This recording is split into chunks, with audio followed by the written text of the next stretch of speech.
Hello दोस्तों, class 12 का biology का चैप्टर दूसरा का ये कुछ ऑब्जेक्टिव आगे जो पहले 10 को हुआ था, आगे 10 को इस वीडियो में डाला गया जा रहा है।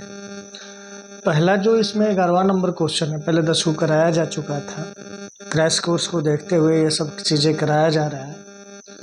11वां नंबर क्वेश्चन है, पुष्पीय पौधों में नर युग्मक का निर्माण किसके विभाजन से होता है? जो पुष्पीय पौधा होता है उसमें जो नर युग्मक होता है, युग्मक यानी कि जैसे में हम लोगों में शुक्राणु या अंडाणु होता है, वैसे ही उसमें भी जो युग्मक होते हैं यानी नर युग्मक का निर्माण किससे होता है? ए में है कायिक कोशिका, बी में है लघु बीजाणु, सी में जनन कोशिका और डी में कोई नहीं। वास्तव में देखा जाए तो नर युग्मक का निर्माण जनन कोशिका के द्वारा ही होता है, तो इसका ऑप्शन नंबर सी सही हो जाएगा।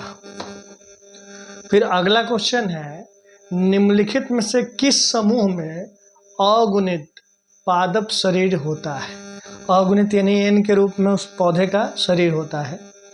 तो आवृतबीजी ए में है, बी में अनावृतबीजी, सी में टेरिडोफाइटा, डी में ब्रायोफाइटस। तो अगुणित पादप जो होता है एन के रूप में पौधे का जो शरीर होता है आपका ब्रायोफाइटस में होता है, यानी ऑप्शन नंबर डी आपका सही हो जाएगा। 13वां नंबर क्वेश्चन है, इनमें से कौन नर युग्मक से संयोजन करके भ्रूणपोष बनाता है? यानी बीजांड के अंदर नर युग्मक से संयोजन करके कौन भ्रूणपोष का निर्माण करता है?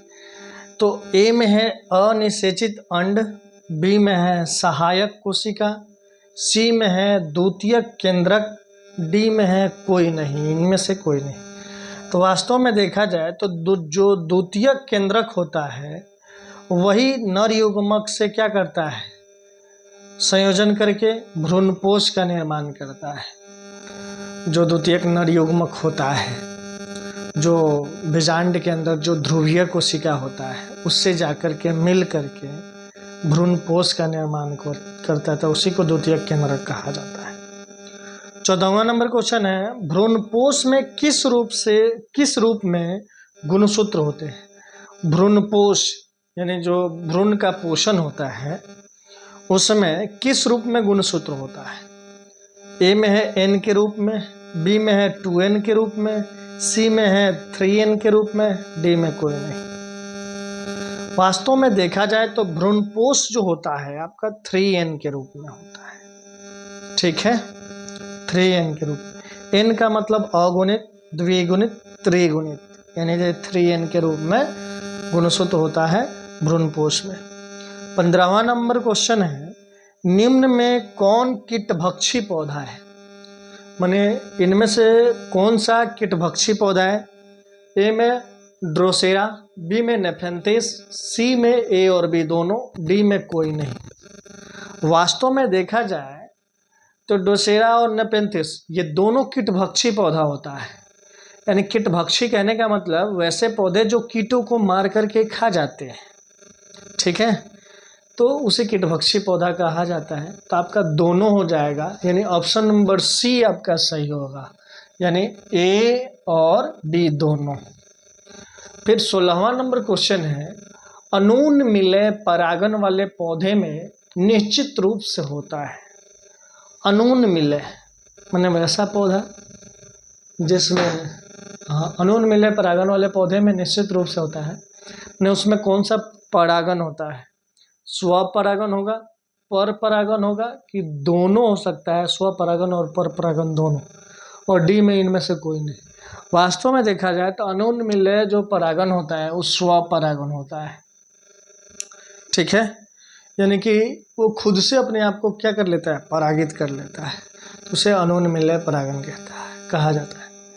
17वां नंबर क्वेश्चन है, 100 परागकण बनाने के लिए कितने सूत्रीय विभाजन की आवश्यकता होती है? याद रखिएगा, एक लघु बीजाणुधानी के अंदर 4 बीजांड के आवरण, बीजांड बोल रहे हैं, क्या बोलते हैं उसको, परागकणों का निर्माण होता है। तो यहाँ पे कह रहे हैं 100 परागकण बनाने के लिए कितने सूत्रीय विभाजन की आवश्यकता होती है। यानी कि इसका जो है 4 से अगर डिवाइड करेंगे, एक बार में वो 4 परागकणों को बनाता है, तो इसको 100 को 4 से हम डिवाइड करेंगे तो 25 आएगा। यानी वास्तव में देखा जाए तो आपका 25 बार करना पड़ेगा। कितने सूत्रीय विभाजन की आवश्यकता होगी? 25 सूत्रीय विभाजन की आवश्यकता होगी, तभी जाकर के एक बार में 4 होते हैं, तो 100 करने के लिए 25 बार करना पड़ेगा, याद रखिएगा। एनाट्रोपस बीजांड होता है। एनाट्रोपस बीजांड जो होता है कैसा होता है? सीधा होगा कि उल्टा होगा, गोल होगा कि वक्र होगा? एनाट्रोपस जो बीजांड होता है आपका उल्टा होता है। परागकण होता है, यानी परागकण जो होता है वो किस रूप में होता है? एन के रूप में, 2n के रूप में, 3n के रूप में, या कोई नहीं इनमें से? n मतलब अगुणित, 2n मतलब द्विगुणित, 3n मतलब त्रिगुणित, कोई नहीं का मतलब इनमें से कोई भी ऑप्शन नहीं हो सकता है। तो परागकण वास्तव में n के रूप में होता है, ठीक है। वायु परागित पुष्प सामान्यतः होते हैं, जो हवाओं के द्वारा परागन हो जाए उसी को वायु परागित पुष्प कहते हैं। वैसे पौधे कौन से होते हैं? तो इसमें कह रहा है भले पुष्प कौन से होते हैं, उस पुष्प जो होते हैं आकर्षक होगा, छोटा होगा, रंगहीन होगा, या बी और सी दोनों होगा। वास्तव में वायु परागित जो पुष्प होते हैं छोटे भी होते हैं,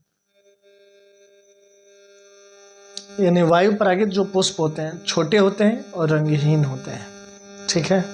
तो आपका ऑप्शन नंबर डी सही हो जाएगा, बी और सी दोनों। ये आपके 20 क्वेश्चन टोटल अभी तक हो गए। आज भर के लिए इतना ही, फिर अगले वीडियो में इसके बारे में डिस्कस किया जाएगा। नमस्कार।